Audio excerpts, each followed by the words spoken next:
So the topic of today's message is following Lent biblical. ಈ ದಿನದ ಒಂದು ಶೀರ್ಷಿಕೆ ಶ್ರಮ ಧ್ಯಾನದ ಒಂದು ಹಿಂಬಾಲಿಸುವಿಕೆಯು ವಾಕ್ಯಕ್ಕೆ ಅನುಗುಣವಾಗಿರ್ತದೆ. Since yesterday, right? So there began Ash Wednesday is something that the Christians celebrate.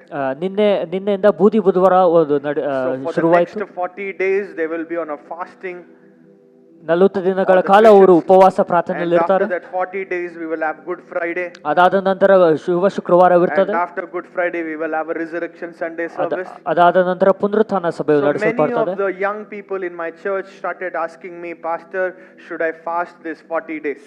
ಅನೇಕ ಜನರು ನನಗೆ ಕೇಳ್ತಾ ಇದ್ರು, ನಾವು ಉಪವಾಸ ಮಾಡಬೇಕಾ ಈ 40 ದಿನ? Should I follow these Lent days? ಈ ಒಂದು ಶ್ರಮ ಧ್ಯಾನದ ಒಂದು ನಾನು ಅದನ್ನು ಹಿಂಬಾಲಿಸಬೇಕಾ? So are you ready to learn? ಸಿದ್ಧರಾಗಿರ್ತೀರಾ? Are you ready to see what Bible says about this Lent days? ವಾಕ್ಯವು ಅದರ ಬಗ್ಗೆ ಏನು ಹೇಳ್ತದೆ ಎಂಬುದಾಗಿ ಕಲಿಯಲು ಸಿದ್ಧರಿರ್ತೀರಾ? Okay, so Lent is widely observed by most of the Christians all across the world.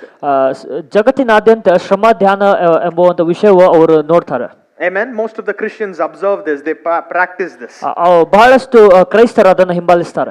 Most of the denominations they agree and vouch for this 40 days of fasting. ಬಹಳಷ್ಟು ವಿಭಾಗಗಳಲ್ಲಿ ಅವರು ಅದನ್ನು ಹಿಂಬಾಲಿಸಲು ಅವರು ಇಚ್ಛಿಸುತ್ತಾರೆ. According to the Bible, ವಾಕ್ಯದ ಅನುಗುಣವಾಗಿ ನೋಡಿದರೆ we never see Jesus command us to follow this Lent days. ಯೇಸು ಯಾವತ್ತೂ ನೀವು ಇದನ್ನು ಹಿಂಬಾಲಿಸಬೇಕೆಂಬುದಾಗಿ ಹೇಳಿಲ್ಲ. Amen. So according to the Bible, ವಾಕ್ಯದ ಪ್ರಕಾರ Bible never encourages us to fast, weep and pray. ವಾಕ್ಯವು ನಮ್ಮನ್ನ ನೀವು ಪ್ರಾರ್ಥಿಸಿರಿ, ನೀವು ಉಪವಾಸವಾಗಿರಿ ಎಂಬುದಾಗಿ ಹೇಳಲ್ಲ. It's never been a command. ಅದು ಯಾವಾಗಲೂ ಆಜ್ಞೆ ಆಗಿಲ್ಲ. It's never been a requirement for believers. ಅದು ನಿಮಗೆ ಬೇಕಾಗಿದೆ ಎಂಬುದಾಗಿ ಒಂದು ವಿಷಯವದಲ್ಲ. It's more of a church tradition than a Bible tradition. ಅದು ಸಭೆಯ ಒಂದು ಸಂಪ್ರದಾಯವಾಗಿರ್ತದೆ. Hallelujah. Come on, are you listening? ನೀವು ಕೇಳಿಸ್ಕೊಳ್ತಾ ಇದ್ದೀರಾ? Just because I say that Bible doesn't command, ವಾಕ್ಯವು ಅದನ್ನು ಆಜ್ಞಾಪಿಸಿಲ್ಲ ಎಂಬುದಾಗಿ ಹೇಳುವುದಕ್ಕೆ ಕಾರಣ, does this mean that I should not observe these, or does this mean that I should not fast? ಅದರ ಅರ್ಥ ನಾವು ಉಪವಾಸ ಮಾಡಬಾರದು ಎಂಬುದಾಗಲ್ಲ. Does this mean that I should not prepare? ನಾವು ಅದಕ್ಕೆ ಸಿದ್ಧರಾಗಬೇಕೆಂಬುದಾಗಲ್ಲ. Does this mean that I should not pray and fast? ಅದರ ಅರ್ಥ ನಾವು ಪ್ರಾರ್ಥಿಸಿ ಉಪವಾಸವಾಗಿರಬೇಕೆಂಬುದಾಗಲ್ಲ. Whatever we do, it has to have a purpose behind it. ನಾವು ಏನೇ ಮಾಡಿದ್ರು ಅದಕ್ಕೆ ಒಂದು ಉದ್ದೇಶವಿರಬೇಕು. Somebody say amen. ಏನೆಂಬುದಾಗಿ ಹೇಳಿರಿ. Somebody say amen. So by the end of this message, by the end of this study, ಈ ಒಂದು ಧ್ಯಾನದ ಕೊನೆಯಲ್ಲಿ, so we'll be able to decide if following Lent is biblical or not. ಶ್ರಮ ಧ್ಯಾನವನ್ನು ಹಿಂಬಾಲಿಸುವುದು ಅದು ವಾಕ್ಯಕ್ಕೆ ಅನುಗುಣವಾಗಿರುತ್ತದೋ ಇಲ್ಲ ಎಂಬುದಾಗಿ following Lent days, is it right or wrong? ಶ್ರಮ ಧ್ಯಾನವನ್ನು ಹಿಂಬಾಲಿಸುವುದು ಸರಿಯೋ ತಪ್ಪು ಎಂಬುದಾಗಿ ನೋಡೋಣ. Hallelujah. Hallelujah. The Bible does not encourage that. The Bible does not command us to follow Lent days. ವಾಕ್ಯವು ಶ್ರಮ ಧ್ಯಾನವನ್ನು ಹಿಂಬಾಲಿಸಬೇಕೆಂಬುದಾಗಿ ಆಜ್ಞಾಪಿಸಿಲ್ಲ. But it definitely teaches us the principle, but it definitely commands us to fast, repent and also pray. ಆದರೆ ವಾಕ್ಯವು ನೀವು ಉಪವಾಸ ಮಾಡಿ ನೀವು ಪ್ರಾರ್ಥನೆ ಮಾಡಬೇಕೆಂಬುದಾಗಿ ಹೇಳ್ತದೆ. So now let's see. So if Bible doesn't command us to follow the Lent days, ನಾವು ವಾಕ್ಯವು ಶ್ರಮ ಧ್ಯಾನವನ್ನು ಎಲ್ಲದರ ಬಗ್ಗೆ ಅದು so now you might be having a question. ನಿಮಗೆ ಪ್ರಶ್ನೆ ಇರಬಹುದು, who started it? ಯಾರು ಅದನ್ನ ಶುರು ಮಾಡಿದ್ರು? Hallelujah. Are you ready? Are you eager to learn? ನೀವು ಸಿದ್ಧರಾಗಿರ್ತೀರಾ? How did it start? ಅದು ಯಾವ ರೀತಿ ಶುರುವಾಯಿತು? Why did it start? ಅದು ಹೇಗೆ ಶುರುವಾಯಿತು? Then why are we following? ನಾವು ಅದನ್ನ ಯಾಕೆ ಹಿಂಬಾಲಿಸ್ತಾ ಇದ್ದೇವೆ? Hallelujah. Come on. Hallelujah. So it was started by the early church in the 4th century. ಪೂರ್ವ ಸಭೆಯು 4ನೇ ಒಂದು ಶತಮಾನದಲ್ಲಿ ಶುರುವಾಯಿತು. Okay, so it was inspired from the 40 days of fasting that Jesus did. ಯೇಸು ಮಾಡಿದಂತ 40 ದಿನಗಳ ಉಪವಾಸ ಪ್ರಾರ್ಥನೆಯಿಂದ ಅದು ಆಗಿತ್ತು. It basically was started for the new believers who accepted Jesus Christ. ಯಾರು ಹೊಸದಾಗಿ ಯೇಸುವನ್ನು ನಂಬಿಕೊಂಡಿದ್ರು ಅವರಿಂದ ಶುರುವಾಯಿತು. Especially for those who were giving their lives to Jesus and who were preparing for baptism. So Lent was introduced. This preparation, this season of preparing, fasting and praying, this was introduced. ಯಾರು ನೀರಿನ ದೀಕ್ಷಾಸ್ನಾನವನ್ನು ತೆಗೆದುಕೊಂಡು ದೇವರಲ್ಲಿ ಹೊಸದಾಗಿ ನಂಬಿಕೆಯನ್ನು ಹೊಂದಿದ್ರು ಅವರಿಂದ ಈ ಒಂದು ವಿಷಯವು ಪ್ರಾರಂಭವಾಯಿತು. This is how it started. ಆ ರೀತಿಯಾಗಿ ಅದು ಪ್ರಾರಂಭವಾಯಿತು. Who started it? ಅದನ್ನು ಯಾರು ಪ್ರಾರಂಭಿಸಿದ್ರು? It was started by some of the early church leaders. ಸ್ವಲ್ಪ ಪೂರ್ವ ಸಭೆಯ ಒಂದು ನಾಯಕರಿಂದ ಅದು. When I speak about early church leaders, ನಾವು ಪೂರ್ವ ಸಭೆಯ ಒಂದು ನಾಯಕರ ಬಗ್ಗೆ ಹೇಳುವಾಗ, I'm not talking about the apostles from the Bible. ನಾವು ಅಪೊಸ್ತಲರ ಬಗ್ಗೆ ನಾವು ಹೇಳ್ತಾ ಇಲ್ಲ. I'm talking about the church in the Rome, that began this tradition of following these Lent days. ರೋಮದಲ್ಲಿರುವಂತಹ ಕೆಲವು ಸಭೆಗಳು ಪ್ರಾರಂಭಿಸಿದಂತ ಈ ಒಂದು ವಿಷಯದ ಕುರಿತು ನಾನು ಹೇಳ್ತಾ ಇದ್ದಾನೆ. Amen. Amen. So why did they start this? ಅವರು ಅದನ್ನು ಯಾಕೆ ಪ್ರಾರಂಭಿಸಿದ್ರು? They started it so that people would repent. ಅವರನ್ನ ಆರಂಭಿಸಿದ್ರು ಯಾಕಂದ್ರೆ ಜನರು ಪಶ್ಚಾತ್ತಾಪ ಪಡಬೇಕೆಂಬುದು, so that people would self-examine themselves. ಅವರು ತಮ್ಮನ್ನು ತಾವೇ ಪರೀಕ್ಷಿಸಿಕೊಳ್ಳಬೇಕೆಂಬುದಾಗಿ, so that they would renew their minds, renew their thoughts before the Easter service, the resurrection Sunday service. ಪುನರುತ್ಥಾನದ ಸಭೆಯ ಪೂರ್ವದಲ್ಲಿ ತಮ್ಮ ಎಲ್ಲಾ ವಿಚಾರಗಳನ್ನ ಆಲೋಚನೆಗಳನ್ನ ಅವರು ಶುದ್ಧಿಗೊಳಿಸಬೇಕೆಂಬುದಾಗಿ. Why did they start this? ಅವರು ಯಾಕೆ ಶುರು ಮಾಡಿದ್ರು? Having a goal that people would realign their heart with God. ಜನರು ತಮ್ಮ ಹೃದಯವನ್ನ ತಿರುಗುಂದಾವರ್ತಿ ದೇವರ ಒಂದು ಹಾದಿಯಲ್ಲಿ ತರ್ತಾರೆ ಎಂಬುದಾಗಿ. Having a goal that people would focus on the sacrifice of Jesus Christ. ಯೇಸುವು ಮಾಡಿದಂತ ತ್ಯಾಗದ ಮೇಲೆ ಅವರ ನಂಬಿಕೆ ಇರಬೇಕೆಂಬುದ ಒಂದು ಹಾದಿಯಲ್ಲಿ ಅವರು ಮಾಡಿದ್ರು. But sadly, ಆದರೆ this Lent became more of a tradition than a relational service. ದುಃಖಕರವಾಗಿ ಈ ಒಂದು ಶ್ರಮ ಧ್ಯಾನವು ಅದು ಒಂದು ಸಂಪ್ರದಾಯವಾಯಿತು. Hallelujah. Hallelujah. Are you listening? ಕೇಳಿಸ್ತಾ ಇದ್ದೀರಾ? Are you learning? So does Bible command us to fast and pray? ವಾಕ್ಯವು ಆಜ್ಞಾಪಿಸ್ತದ ಉಪವಾಸ ಮಾಡಿ ಪ್ರಾರ್ಥನೆ ಮಾಡಿ ಎಂಬುದಾಗಿ? Yes. ಹೌದು. Does Bible command us to repent? ವಾಕ್ಯವು ಪಶ್ಚಾತ್ತಾಪ ಪಡಿರಿ ಎಂಬುದಾಗಿ ಹೇಳ್ತದ? Yes. ಹೌದು. Does Bible command us to surrender our lives? ವಾಕ್ಯವು ಹೇಳ್ತದ ನಿಮ್ಮ ಜೀವಿತಗಳನ್ನು ನೀವು ದೇವರಿಗೆ ಕೊಡಿರಿ ಎಂಬುದಾಗಿ, ಸಮರ್ಪಿಸಿ ಎಂಬುದಾಗಿ? Yes. ಹೌದು ಹೇಳ್ತದೆ. Amen. But does Bible command us to follow Lent days? ಆದರೆ ವಾಕ್ಯವು ಶ್ರಮ ಧ್ಯಾನವನ್ನು ಹಿಂಬಾಲಿಸಬೇಕೆಂಬುದಾಗಿ ಹೇಳ್ತದ? No, directly no. ಸೀದಾ ಹೇಳ್ಬೇಕಂದ್ರೆ ಅದು ಇಲ್ಲ. Amen. Who started it then? ಅದನ್ನು ಯಾರು ಪ್ರಾರಂಭಿಸಿದ್ರು? It started by the leaders of the early church. ಪೂರ್ವ ಸಭೆಯ ನಾಯಕರಿಂದ ಅದು ಶುರು ಮಾಡಲಾಗಿತ್ತು. The church in Rome, ರೋಮದಲ್ಲಿರುವಂತಹ ಸಭೆಯಿಂದ, the early church leaders, the early denominations. ಪೂರ್ವದಲ್ಲಿರುವಂತಹ ಒಂದು ವಿಭಾಗಗಳಲ್ಲಿ ನಾಯಕರು. Why did they start this? ಅವರು ಯಾಕೆ ಅದನ್ನು They ಪ್ರಾರಂಭಿಸಿದ್ರು? started it so that people would realign their lives with God. ತಮ್ಮ ಜೀವಿತಗಳನ್ನ ತಿರುಗಿ ದೇವರ ಕಡೆಗೆ ತರಬೇಕೆಂಬ ಒಂದು ಗುರಿ ಇಟ್ಟುಕೊಂಡು ಅವರು So ಪ್ರಾರಂಭಿಸಿದ್ರು. that people would prepare their hearts before their baptism. ಅವರ ದೀಕ್ಷಾ ಸ್ನಾನದ ಪೂರ್ವದಲ್ಲಿ ತಮ್ಮ ಹೃದಯವನ್ನು So that ಸಿದ್ಧಪಡಿಸಿಕೊಳ್ಳಬೇಕೆಂಬುದಾಗಿ, people would focus on the sacrifice of Jesus Christ. ಯೇಸು ಮಾಡಿದಂತ ತ್ಯಾಗದ ಕುರಿತು ಅವರು ಅರ್ಥ ಮಾಡ್ಕೊಳ್ಬೇಕೆಂಬ ಒಂದು ಕಾರಣದಿಂದ So ಮಾಡಿದ್ರು. that people would surrender their lives to God. ತಮ್ಮ ಜೀವಿತವನ್ನ ದೇವರಿಗೆ ಸಮರ್ಪಿಸಬೇಕೆಂಬುದಾಗಿ During those 40 days of fasting ಆ and ಒಂದು praying, 40 ದಿವಸಗಳ ಉಪವಾಸ ಪ್ರಾರ್ಥನೆಯಲ್ಲಿ people would really focus on what the Lord did on the cross of Calvary. ಜನರು ದೇವರು ಯೇಸು ಆ ಶಿಲುಬೆ ಮೇಲೆ ಏನು ಮಾಡಿದ ಅದರ ಒಂದು ಜ್ಞಾನವನ್ನು ಮಾಡ್ತಾ But ಇದ್ರು. sadly, what this Lent days turned out to be, ಆ ಒಂದು ದುಃಖಕರವಾಗಿ ಈ ಒಂದು ಶ್ರಮ ಧ್ಯಾನವು ಏನಾಯ್ತಂದ್ರೆ, it became more of a tradition than of a relational service to ಅದು God. ಸಂಬಂಧಕ್ಕಿಂತ ಹೆಚ್ಚಾಗಿ ಸಂಪ್ರದಾಯವಾಯಿತು. Hallelujah. This is what we are doing most of the time. ನಾವು ಅನೇಕ ಬಾರಿ ಇದು ಮಾಡ್ತಾ So ಇದ್ದೇವೆ. Lent day start అయితోందప్ప ఏమి పంచి కార్యాలు చేసుకోకూడదు పెళ్లిళ్ళు చేసుకోకూడదు ఆ టైంలో. ಶ್ರಮ ಧ್ಯಾನ ಪ್ರಾರಂಭವಾಯ್ತು, ನಾವು ಮದುವೆ ಮಾಡ್ಕೊಳ್ಳಬಾರ್ದು, ಮಕ್ಕಳ ಹೆಸರಿಡಬಾರ್ದು ಎಂಬುದಾಗಿ. 40 days time we should not eat meat.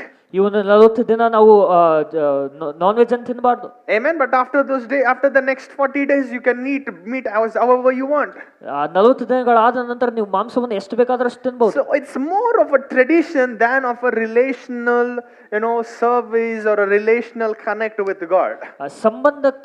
ಸಂಬಂಧಕ್ಕಿಂತ ಹೆಚ್ಚಾಗಿ ಅದು ದೇವರೊಟ್ಟಿಗೆ ಸಂಪ್ರದಾಯವನ್ನು ಬೆಳೆಸಿಕೊಳ್ಳುವಂತ ವಿಷಯವಾದ. So I will leave the answer to yourself this evening. ನಾನು ಉತ್ತರವನ್ನು ನಿಮಗೆ ಕೊಡ್ತೇನೆ. Should you follow the Lent or not, you decide. ನೀವು ಅದನ್ನು ಹಿಂಬಾಲಿಸಬೇಕಾ ಅಥವಾ ಇಲ್ಲವೋ ಎಂಬುದಾಗಿ ನೀವು ನಿರ್ಧರಿಸಿ. Most of them really get serious on that 40 days of Lent days. ಬಹಳ ಜನರು 40 ದಿನ ಕಾಲ ಬಹಳ ಸೂಕ್ಷ್ಮರಾಗ್ತಾರೆ. It's like you doing rosa. ನೀವು ರೋಜಾ ಮಾಡ್ತಾ ಇದ್ದೀರೋ ಎಂಬುದಾಗಿ.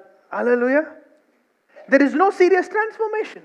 ಅಲ್ಲಿ ಯಾವುದೇ ಒಂದು ಮುಖ್ಯ, you are not walking with God. ನೀವು ದೇವರೊಟ್ಟಿಗೆ ನಡೀತಾ ಇಲ್ಲ. You are merely following a tradition. ನೀವು ಕೇವಲ ಸಂಪ್ರದಾಯವನ್ನು ಹಿಂಬಾಲಿಸ್ತಾ ಇದ್ದೀರಾ. During those Lent days, ಆ ಒಂದು ಶ್ರಮ ಧ್ಯಾನದ ದಿನಗಳಲ್ಲಿ I should not get married. Nobody in my family should get married.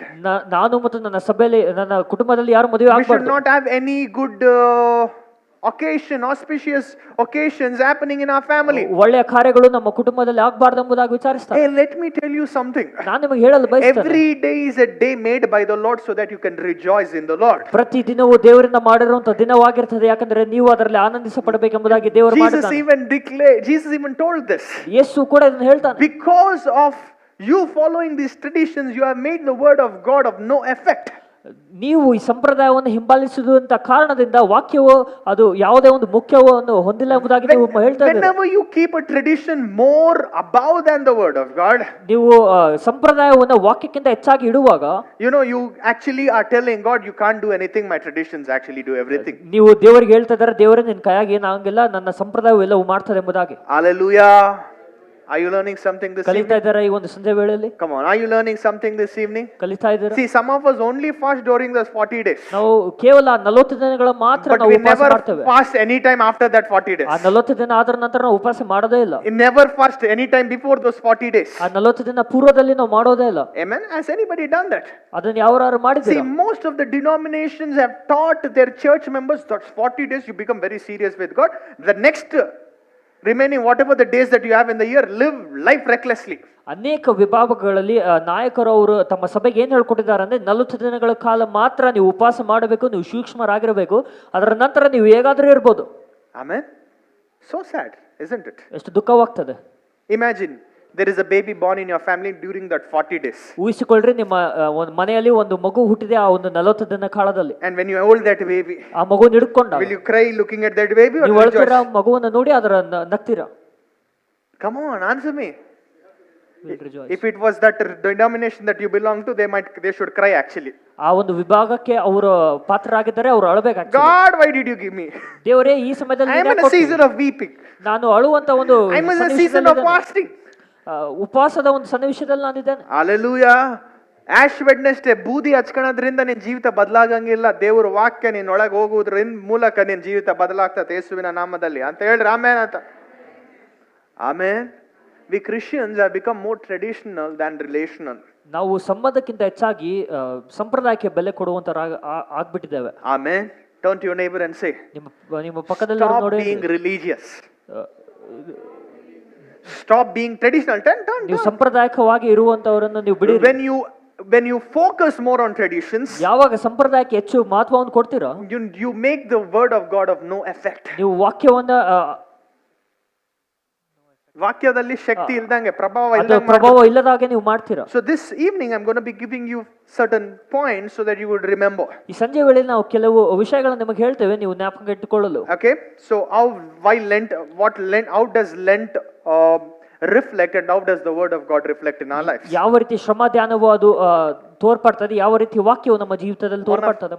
One of my sons, he messaged me saying, every year I do 40 days, can I also do it now?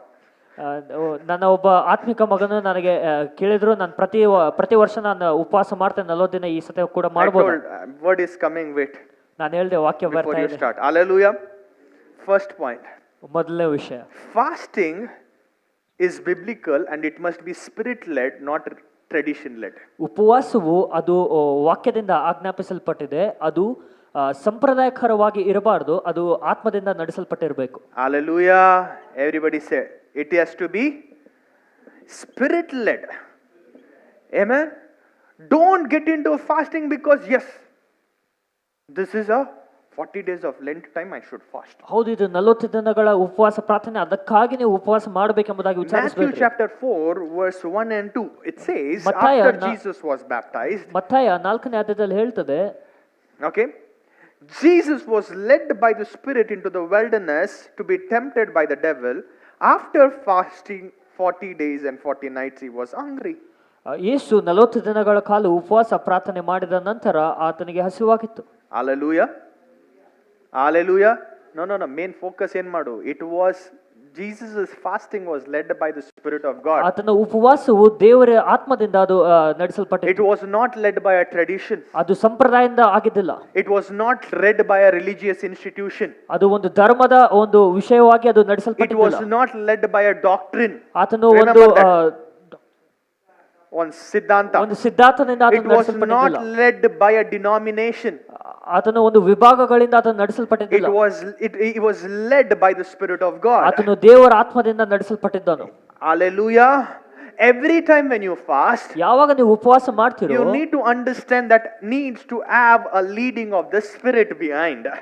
ಆತ್ಮವು ನಿಮ್ಮನ್ನ ನಡೆಸಿರಬೇಕೆಂಬ ಒಂದು ವಿಷಯವು ನಿಮ್ಮಲ್ಲಿ ಇರಬೇಕು. So now most of them might say, ಅನೇಕರು ಹೇಳ್ತಾರೆ, okay, so now pastor told, there has to be a leading of the Spirit. Spirit is not leading me to fast, and you would never fast at all. ಅನೇಕರು ಹೇಳ್ತಾರೆ, ಈಗ pastor ಹೇಳಿದ್ರು ಆತ್ಮವು ನಡೆಸಬೇಕೆಂಬುದಾಗಿ, ನನಗೆ ಆತ್ಮ ಅಂತ ನಡೆಸೋದೇ ಇಲ್ಲ, ಅದಕ್ಕೆ ನಾನು ಮಾಡೋದೇ ಇಲ್ಲ. Now you might say, ನೀವು ಹೇಳ್ಬೋದು, because the Lord is not leading me, ದೇವ್ರು ನಂಗೆ ನಡೆಸ್ತಾ ಇಲ್ಲ, the Lord is not talking to me, ದೇವ್ರು ನನ್ನೊಟ್ಟಿಗೆ I ಮಾತನಾಡ್ತಾ think ಇಲ್ಲ, the Lord is asking me not to fast. ದೇವ್ರು ಅದರ ಅರ್ಥ ದೇವ್ರು ನನಗೆ ಉಪವಾಸ ಮಾಡಬೇಡ No, ಅಂತ you ಹೇಳ್ತಾ should ಇದ್ದಾರೆ. understand that fasting is a discipline. ನೀವು ಅರ್ಥ ಮಾಡ್ಕೋಬೇಕು, ಉಪವಾಸ ಒಂದು ಶಿಸ್ತಾಗಿರ್ತದೆ. Hallelujah. Hallelujah. Fasting is not a tradition. ಉಪವಾಸವು ಅದು ಸಂಪ್ರದಾಯಕರವಾಗಿಲ್ಲ, Fasting has to be spirit led. ಅದು ಆತ್ಮದಿಂದ It has ನಡೆಸಲ್ಪಟ್ಟು to be a discipline in your life. ಅದು ಶಿಸ್ತಾಗಿರಬೇಕು ನಿಮ್ಮ ಜೀವಿತದಲ್ಲಿ. Hallelujah. Hallelujah. Come on, loudly. Hallelujah. Fasting is not a hunger strike. ಉಪವಾಸವು ಅದು ನೀವು ಹಸಿವನ್ನು ಹಿಡ್ಕೊಳ್ಬೇಕೆಂಬುದಾಗಲ್ಲ. Most of them, those they go out near the DC office and they don't eat Nira Diksha, Adiksha, whatever Diksha it is. They will start protesting against the government saying, Beke beku, Nyaya beku, illandre na ಊಟ ಮಾಡಂಗಿಲ್ಲ. That is not fasting. ಅನೇಕರು ಅನೇಕ ಒಂದು ನಗರ ಸಭೆಗಳ ಮುಂದೆ ಹೋಗಿ ಉಪವಾಸ ಮಾಡ್ತಾ ನಮಗೆ ನ್ಯಾಯ ಬೇಕೆಂಬುದಾಗಿ ಅನೇಕರು ಮಾಡ್ತಾರೆ. ಅದರ ಒಂದು ಉಪವಾಸವಲ್ಲ. Fasting will never change God. Fasting actually changes you. ಉಪವಾಸವು ದೇವರನ್ನ ಬದಲಾಯಿಸುವುದಿಲ್ಲ, ನಿಮ್ಮನ್ನ ಬದಲಾಯಿಸ್ತದೆ. It has to change you. ಅದು ನಿಮ್ಮನ್ನು ಬದಲಾಯಿಸಲೇಬೇಕು. Nobody is people watching online. Are you following me this evening? ಮಾಧ್ಯಮದಲ್ಲಿ ವೀಕ್ಷಿಸುವಂತವ್ರು ನೀವು ನನಗೆ ನೋಡ್ತಾ ಇದ್ದೀರಾ? So the Lent days that we are following, ನಾವು ಶ್ರಮದಾನವನ್ನು ಹಿಂಬಾಲಿಸುವುದರಲ್ಲಿ, is it a spirit led thing in our lives or is it a traditional led thing in our lives is the question that we need to pose. ಅದು ಆತ್ಮದಿಂದ ನಡೆಸಲ್ಪಟ್ಟಿದೆಯೋ ಅಥವಾ ಸಂಪ್ರದಾಯದಿಂದ ನಡೆಸಲ್ಪಟ್ಟಿದೆಯೋ If ಎಂಬುದಾಗಿ you are ನಾವು only ವಿಚಾರಿಸಬೇಕು. fasting for those 40 days ನೀವು ಕೇವಲ 40 ದಿನಗಳ ಕಾಲ ಮಾತ್ರ ಉಪವಾಸ ಮಾಡೋದಾದ್ರೆ during the year, ಆ ಒಂದು ವರ್ಷದಲ್ಲಿ, I think it's time to question yourself. ಅದರ ಅರ್ಥ ನೀವು ನಿಮಗೆ ಪ್ರಶ್ನೆ Am I a ಹಾಕಿಕೊಳ್ಳಬೇಕು. traditional person, a religious person, or a relational person? ನಾನು ಸಂಪ್ರದಾಯದ ವ್ಯಕ್ತಿನ, ಧರ್ಮದ ವ್ಯಕ್ತಿಯ ಅಥವಾ ಸಂಬಂಧಪಟ್ಟ ವ್ಯಕ್ತಿಯ ಎಂಬುದಾಗಿ. Hallelujah. Hallelujah. Fasting is not a religious obligation. ಉಪವಾಸವು ಅದು ಧರ್ಮಕ್ಕೆ ಸಂಬಂಧಪಟ್ಟಂತ Whenever ವಿಷಯವಲ್ಲ. you fast, ನೀವು ಯಾವಾಗ ಉಪವಾಸ you ಮಾಡ್ತೀರೋ, actually tell the Lord, I want to become more closer to you. ನೀವು ದೇವರಿಗೆ ಹೇಳ್ತಾರೆ, ದೇವರೇ ನಾನು ನಿನಗೆ ಇನ್ನೂ ಹೆಚ್ಚಾಗಿ ಹತ್ತಿರ ಬರಬೇಕೆಂಬುದಾಗಿ. My flesh has taken control over me, ನನ್ನ ಶರೀರವು ನನ್ನ ಮೇಲೆ ನಿಯಂತ್ರಣ and now I ತೆಗೆದುಕೊಂಡಿದೆ. have to subject this flesh in line with your word. ಅದು ಆ ಒಂದು ವಿಷಯವನ್ನ ನಿನ್ನ ವಾಕ್ಯಕ್ಕೆ ಅನುಗುಣವಾಗಿ ನಾನು ತರಲು ಬಯಸ್ತಾನೆ ಎಂಬುದಾಗಿ. Amen. Many people in the Bible fasted. ಅನೇಕ ವ್ಯಕ್ತಿಗಳು ವಾಕ್ಯದಲ್ಲಿ Many ಉಪವಾಸ ಮಾಡಿದರು. leaders in the Bible fasted and ಅನೇಕ prayed. ನಾಯಕರು ವಾಕ್ಯದಲ್ಲಿ ಪ್ರಾರ್ಥಿಸಿ ಉಪವಾಸ ಮಾಡಿದರು. But they didn't fast and pray as a yearly ritual, ಆದರೆ ಅವರು ಪ್ರತಿ ವರ್ಷ ಒಂದು ಸಂಪ್ರದಾಯದ ಹಾಗೆ ಅವರು ಉಪವಾಸ ಮಾಡಲಿಲ್ಲ, like most of the Christians do. ಯಾವ ರೀತಿ ಈ ಒಂದು ಸಮಯದಲ್ಲಿ ಕ್ರೈಸ್ತರು ಮಾಡ್ತಾರೆ. Amen. Amen. Just because one church is following that doesn't mean we also should follow that same ಒಂದು thing. ಸಭೆ ಅದನ್ನ ಹಿಂಬಾಲಿಸಿದ ಅರ್ಥ ನೀವು ಕೂಡ ಅದನ್ನ ಹಿಂಬಾಲಿಸಬೇಕು You look ಎಂಬುದಾಗಲ್ಲ. into the word of God and see, ನೀವು ವಾಕ್ಯದಲ್ಲಿ ನೋಡಿ ಹೇಳ್ರಿ, does my Bible teach fasting? ನಿಮ್ಮ ವಾಕ್ಯವು ನಿಮಗೆ ಉಪವಾಸವನ್ನು ಕಲಿಸ್ತದಾ? Does my Bible teach, yes, I should follow or observe Lent days? ನನ್ನ ವಾಕ್ಯವು ಹೇಳ್ತದ ಶ್ರಮ ಧ್ಯಾನದ ದಿನಗಳನ್ನ ನಾನು ಹಿಂಬಾಲಿಸಬೇಕು ಎಂಬುದಾಗಿ. Hallelujah. You look into the word of God for yourself. ನೀವು ವಾಕ್ಯದಲ್ಲಿ ನಿಮ್ಮನ್ನ ನೀವೇ ನೋಡ್ಕೊಳ್ರಿ. Amen. Amen. Everybody say fasting ಎಲ್ಲರೂ ಹೇಳ್ರಿ, ಉಪವಾಸವು has to be spirit led. ಅದು ಆತ್ಮದಿಂದ ನಡೆಸಲ್ಪಟ್ಟಿರಬೇಕು. Fasting ಉಪವಾಸವು is a discipline. ಅದು ಶಿಸ್ತಾಗಿರ್ತದೆ. Hallelujah. Come on. Hallelujah. Hallelujah. Are you listening? ಕೇಳ್ತಾ ಇದ್ದೀರಾ? Are you listening? Are you happy? ಸಂತೋಷರಾಗಿರ್ತೀರಾ? Turn to your neighbor and ask, are you happy? ನಿಮ್ ಬಾಜು ಕುಂತವ್ರು ನೋಡಿ ಕೇಳ್ರಿ, ಖುಷಿಯಾಗಿದ್ದೀರಾ? The Lord is giving you certain truths this evening. ದೇವರು ನಿಮಗೆ ಕೆಲವು ಸತ್ಯವನ್ನು ಕೊಡ್ತಾ ಇದ್ದಾರೆ. Amen. Is decoding the Lent days, is helping you understand why Lent, what Lent, should I follow Lent? ಶ್ರಮ ಧ್ಯಾನ ಅಂದ್ರೆ ಏನು, ಅದರ ಅರ್ಥ ಏನು, ಅದನ್ನ ನಾನು ಹಿಂಬಾಲಿಸಬೇಕಾ ಇಲ್ಲ ಎಂಬುದಾಗಿ ದೇವರು ನಮಗೆ Moses ಹೇಳ್ತಾ ಇದ್ದಾನೆ. fasted for 40 days ಮೋಶೆ 40 ದಿನಗಳ ಕಾಲ ಉಪವಾಸ ಮಾಡ್ತಾನೆ. on Mount Sinai before receiving 10 commandments. ಸೀನಾಯಿ ಬೆಟ್ಟದಲ್ಲಿ ಆತನು ಆ ಆಜ್ಞೆಗಳನ್ನು ಹೊಂತಾನೆ. Elijah fasted for 40 days ಎಲಿಯನು 40 ದಿನಗಳ ಕಾಲ ಉಪವಾಸ ಮಾಡ್ದ. on his journey to Mount Oreb. ಓರೆಬ್ ಎಂಬ ಒಂದು ಬೆಟ್ಟದ ಒಂದು ಪ್ರವಾಸದಲ್ಲಿ. Daniel fasted and prayed for wisdom. ದಾನಿಯೇಲನು ಉಪವಾಸ ಮಾಡಿ ಜ್ಞಾನಕ್ಕಾಗಿ See, ಪ್ರಾರ್ಥಿಸಿದ. whenever you see these people fast, ಯಾವಾಗ ಈ ವ್ಯಕ್ತಿಗಳನ್ನು ಉಪವಾಸ ಮಾಡೋದು ನೀವು ನೋಡಿದಾಗ, these men of God fast, ಈ ಒಂದು ದೇವ ಮನುಷ್ಯರು there ಉಪವಾಸ was a ಮಾಡುವಾಗ purpose behind it. ಅಲ್ಲಿ ಒಂದು ಉದ್ದೇಶವಿದೆ. Hallelujah. Hallelujah. There was no tradition behind it. ಅಲ್ಲಿ ಯಾವ ಸಂಪ್ರದಾಯವೂ ಇದ್ದಿಲ್ಲ. Come on. Just because everybody are following that, ಎಲ್ಲರೂ ಅದನ್ನು ಹಿಂಬಾಲಿಸಿದ ಕಾರಣ that doesn't mean I also should follow. ನೀವು ಅದನ್ನು ಹಿಂಬಾಲಿಸಬೇಕೆಂಬುದಾಗಲ್ಲ. Hallelujah. Just because majority of the people say yes, that doesn't mean it is yes. ಅನೇಕ ಜನರು ಅದಕ್ಕೆ ಹೌದೆಂಬುದಾಗಿ ಹೇಳುವಾಗ ಅದರ ಅರ್ಥ ಅದು ಹೌದೆಂಬುದಾಗಲ್ಲ. Hallelujah. Hallelujah. Daniel prayed, fasted and prayed for wisdom. ದಾನಿಯೇಲನು ಜ್ಞಾನಕ್ಕಾಗಿ ಉಪವಾಸ ಪ್ರಾರ್ಥನೆ ಮಾಡಿದ. Moses fasted and prayed so that he could receive an instruction from the Lord. ದೇವರಿಂದ ಆಜ್ಞೆಗಳನ್ನು ಹೊಂದಿಕೊಳ್ಳಲು ಮೋಶೆಯು ಉಪವಾಸ ಮಾಡಿ What ಪ್ರಾರ್ಥನೆ are you ಮಾಡಿದ. fasting and praying for? ನೀವು ಎದಕ್ಕಾಗಿ ಪ್ರಾರ್ಥಿಸಿ ಉಪವಾಸ ಮಾಡ್ತಿದ್ದೀರಿ? Amen.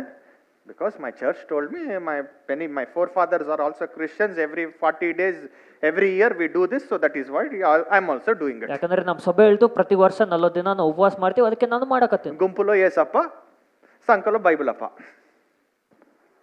Hallelujah. Hallelujah. Are you understanding? ಅರ್ಥ ಆಗ್ತಿದೆನಾ? Fasting becomes powerful when it is done by the leading of the Holy Spirit. ಪರಿಶುದ್ಧಾತ್ಮನು ನಿಮ್ಮನ್ನು ಉಪವಾಸದಲ್ಲಿ ನಡೆಸಿರುವಾಗ ಆ ಒಂದು ಉಪವಾಸವು ಬಹಳ ಭಯಂಕರವಾಗಿರುತ್ತದೆ. Fasting becomes very powerful when you are doing it with a right heart. ಸರಿಯಾದ ಒಂದು ಹೃದಯದಿಂದ ನೀವು ಉಪವಾಸ ಮಾಡಿರುವಾಗ ಅದು ಭಯಂಕರವಾಗಿರ್ತದೆ. Amen. It is not just about following a custom or a tradition. ಒಂದು ಸಂಪ್ರದಾಯವನ್ನ ನೀವು ಹಿಂಬಾಲಿಸುವುದು ಮಾತ್ರವಲ್ಲ. It's about seeking a deeper connection with God. ನೀವು ದೇವರೊಟ್ಟಿಗೆ ಇನ್ನೂ ಹೆಚ್ಚಾದ ಸಂಬಂಧವನ್ನು ಹೊಂದಿಕೊಳ್ಳುವಂತ ವಿಷಯವಾಗಿರ್ತದೆ. Amen. Second point. ಎರಡನೇ ವಿಷಯ. Are you ready? ಸಿದ್ಧರಿರ್ತೀರಾ? Walking is daily. ಪ್ರತಿದಿನ ನಡೆಯುವಂಥದ್ದು. Amen. It is not seasonal. ಅದು ಕಾಲಕ್ಕೆ ನಿಮಿತ್ತವಾಗಿರುವುದಿಲ್ಲ. Hallelujah. How many of you will walk daily? ಎಷ್ಟು ಜನ ದಿನಾಲು ನಡೀತೀರಿ? Come on, answer me. ಎಷ್ಟು ಮಂದಿ ನಿಮ್ಮ ಕಾಲುಗಳನ್ನು ಪ್ರತಿದಿನ ಉಪಯೋಗಿಸ್ತೀರಾ? How many people use their legs every day? How many of you will walk every day? ಎಷ್ಟು ದಿನ ಪ್ರತಿದಿನ ನಡೀತೀರಾ? ನೀವು ಹೇಳ್ತೀರಾ ನಾನು ಕೇವಲ ಈ ಒಂದು ಕಾಲಕ್ಕೆ ಮಾತ್ರ ನಡೀತಾನೆ. First 6 months I don't walk, I rest. ಪ್ರತಿ 6 ತಿಂಗಳು ನಾನು ನಡೆಯೋದಿಲ್ಲ, ನಾನು Somebody walks for me. ನನ್ನ ಬದಲಾಗಿ ಬೇರೆಯವರು ನಡೀತಾರೆ. And the next 6 months I walk. ಮುಂದಿನ 6 ತಿಂಗಳು ನಾನು ನಡೀತೇನೆ. See, you should understand, walking with God is a daily thing. ದೇವರೊಟ್ಟಿಗೆ ನಡೆಯುವಂತದ್ದು ಪ್ರತಿದಿನ It ವಿಷಯವಾಗಿದೆ. is not a seasonal thing. ಅದು ಕಾಲಕ್ಕೆ ನಿಮಿತ್ತವಾಗಿರುವುದಿಲ್ಲ. Many people walk with God those 40 days. ಅನೇಕರು 40 ದಿನಗಳ ಕಾಲ ಮಾತ್ರ And the ನಡೀತಾರೆ. rest of the year they walk with the enemy. ಅವರು ವೈರಿಯೊಟ್ಟಿಗೆ ಉಳಿದ ದಿನಗಳು ನಡೀತಾರೆ. Hallelujah. That is not biblical. ಅದು ವಾಕ್ಯಕ್ಕೆ ಅನುಗುಣವಾಗಿಲ್ಲ. That is not how God wants it to be. ದೇವರು ಅದು ಆತರ ಇರಬೇಕೆಂಬುದಾಗಿ ಬಯಸುವುದಿಲ್ಲ. Hallelujah. Many people deny themselves for those 40 days. ಅನೇಕರು ತಮ್ಮನ್ನು ತಾವೇ ತಿರಸ್ಕರಿಸ್ತಾರ 40 ದಿನಗಳ ಕಾಲ. They deny their desires. ತಮ್ಮ ಒಂದು ಆಶೆಗಳನ್ನ They ನಿರಾಕರಿಸ್ತಾರೆ. deny meat. ತಮ್ಮ ಮಾಂಸವನ್ನ They ನಿರಾಕರಿಸ್ತಾರೆ. deny certain drinks. ಕೆಲವು ಕುಡಿತಗಳನ್ನ They ಅವರು deny ನಿರಾಕರಿಸ್ತಾರೆ. attending certain marriages. ಕೆಲವು ಮದುವೆಯನ್ನು ಅವರು They ನಿರಾಕರಿಸ್ತಾರೆ. deny celebrating. ಅವರು ಸಂಭ್ರಮಿಸುವುದನ್ನ ನಿರಾಕರಿಸ್ತಾರೆ. They deny rejoicing. ಅವರು ಖುಷಿಯಾಗಿರುವುದನ್ನ Those 40 days ನಿರಾಕರಿಸ್ತಾರೆ. they decide to cry, only cry. ಅವರು ಕೇವಲ ಅಳಬೇಕೆಂಬುದಾಗಿ ನಿರ್ಧರಿಸ್ಬಿಟ್ಟಿರ್ತಾರೆ. Hallelujah. That is not how God designed your life to be. ದೇವರು ನಿಮ್ಮ ಜೀವಿತ ಆತರ ಇರಬೇಕೆಂಬುದಾಗಿ ಇಚ್ಛಿಸಿಲ್ಲ. Hallelujah. Hallelujah. Turn with me to the book of Luke, chapter 9, verse 23. ಲೂಕನು ಬರೆದ ಸುವಾರ್ತೆ 9ನೇ ಅಧ್ಯಾಯ 21ನೇ ವಚನ. He said, ಆತನು ಹೇಳ್ತಾನೆ, whoever wants to be my disciple ಯಾರು ನನ್ನ ಶಿಷ್ಯನಾಗಿರ್ಬೇಕೆಂಬುದಾಗಿ must ಬಯಸ್ತಾನೋ deny themselves, ತನ್ನನ್ನು ತಾನೇ ತಿರಸ್ಕರಿಸಿ take up their cross daily, ತಮ್ಮ ಶಿಲುಬೆಯನ್ನು ದಿನಾಲು ಹೊತ್ತುಕೊಂಡು and follow me. ನನ್ನನ್ನು ಹಿಂಬಾಲಿಸಿರಿ ಎಂಬುದಾಗಿ. Hallelujah. What does Jesus say? ಯೇಸು ಏನ್ ಹೇಳ್ತಾನೆ? Take up your cross during the Lent days and follow me. ನಿಮ್ಮ ಶಿಲುಬೆಯನ್ನ ಕೇವಲ 40 ದಿನಗಳ ಕಾಲ ಮಾತ್ರ ಹಿಡ್ಕೊಂಡು ಬರ್ರಿ. Hallelujah. Come on. Following Jesus is a daily event. ಯೇಸುವನ್ನ ಹಿಂಬಾಲಿಸುವುದು ಪ್ರತಿದಿನ ಕಾರ್ಯವಾಗಿರ್ತದೆ. We have to walk daily with God. ಯೇಸುವಿನ ದೇವರೊಟ್ಟಿಗೆ ಪ್ರತಿದಿನವೂ ನಾವು ನಡೆಯಬೇಕಾಗಿರ್ತದೆ. Hallelujah.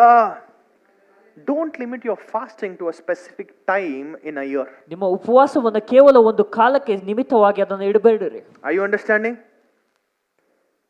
Some people fast those 40 days. ಕೆಲವು ಜನರು 40 ದಿನ ಕಾಲ And ಉಪವಾಸ after that ಮಾಡ್ತಾರೆ. 40 days, ಅದಾದ್ಮೇಲೆ they will go back to their old ways. ತಮ್ಮ ಹಳೆಯ ಒಂದು ವಿಷಯಕ್ಕೆ ಅವರು ಹಿಂತಿರುಗಿ ಹೋಗ್ತಾರೆ. ಕಾರೆ ತೇರಿ ಮಾಕಿ ದುವಾ ಮೈ ದಾಲ್ತು ದೇಖ್ತಾರೆ. ಅದೇ ಮಾತುಗಳು ಬಂದ್ಬಿಡ್ತಾವ ಟಕ್ ಅಂತ. Hallelujah. What does that mean? ಅದರ ಅರ್ಥ ಏನು? You are simply following a tradition. ನೀವು ಕೇವಲ ಸಂಪ್ರದಾಯವನ್ನು ಹಿಂಬಾಲಿಸ್ತಿದ್ದೀರಾ. ಆ 40 days ಸಿನಿಮಾ ಸಾಂಗ್ಸೇ ಕೇಳಂಗಿಲ್ಲ. 40 days ಆದ್ಮೇಲೆ ಸಿನಿಮಾ ಸಾಂಗ್ಸ್ ಡ್ಯಾನ್ಸ್ ಮಾಡ್ತಿರ್ತಾನೆ ಸ್ಟೇಜ್ ಮ್ಯಾಗ. Those 40 days they don't even listen to film songs, but later they listen to it every day. Hallelujah. What is the point? ಅದರ ಅರ್ಥವೇನು? ಆ 40 days ಅಸಲ್ film ನೋಡಂಗಿಲ್ಲ. 40 days ಆದ್ಮೇಲೆ ಬೆಳಿಗ್ಗೆ ಮಧ್ಯಾಹ್ನ ರಾತ್ರಿ ಮೂರು ಸಲ ಮೂರು ಶೋಗಳು ನೋಡ್ತಾರೆ. They do not watch movies on those 40 days, but later they watch every evening. What is the point? ಅದರ ಅರ್ಥವೇನು? Hallelujah.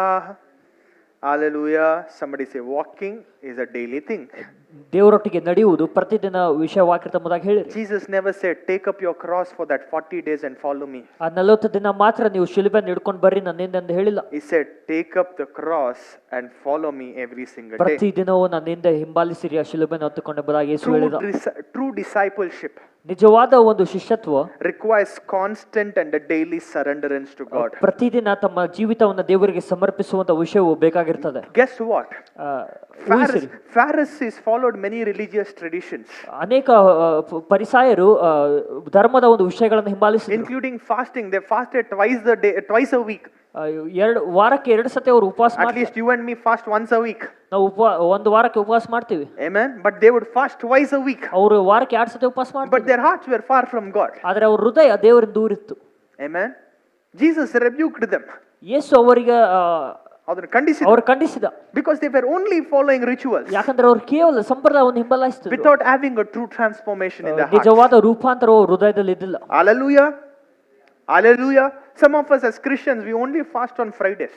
ಕೆಲವು ಕ್ರೈಸ್ತರು ಕೇವಲ ಶುಕ್ರವಾರ ಮಾತ್ರ ಮಾಡ್ತಾರೆ. Friday is the fasting day. ಶುಕ್ರವಾರ ಉಪವಾಸ ಮಾಡುವ ದಿನ. Don't limit anything to any day. ಎಲ್ಲವನ್ನ ಕೇವಲ ಒಂದು ವಿಷಯವನ್ನ ಕೆಲವು ಸಮಯಕ್ಕೆ ನಿಮಿತ್ತವಾಗಿ ಇಡಬೇಡ್ರಿ. Hallelujah. Hallelujah. Are you understanding? ಅರ್ಥ ಆಗ್ತಿದೆನಾ? God desires a relationship than a religious routine. ದೇವರು ನಿಮ್ಮೊಟ್ಟಿಗೆ ಒಂದು ಸಂಬಂಧವನ್ನ ಬಯಸ್ತಾನೆ, ಸಂಪ್ರದಾಯಕರವಾದ ವಿಷಯವಲ್ಲ. Are you understanding, church? Are you learning something this evening? ಈ ಒಂದು ಸಂಜೆ ಏನಾದ್ರು ಕಲಿತಿದ್ದೀರಾ? Simply because every church is following Lent today, so we also will start because we will be outside the crowd, no? ಸುಮ್ಮನೆ ಎಲ್ಲರೂ ಶುರು ಮಾಡಿದಾರೆ ಎಂಬುದ ಕಾರಣ ನಾವು ಮಾಡಬೇಕೆಂಬುದಾಗಲ್ಲ. Birds of same feather flock together, brother. Hallelujah. We are not birds of same feather, we are eagles.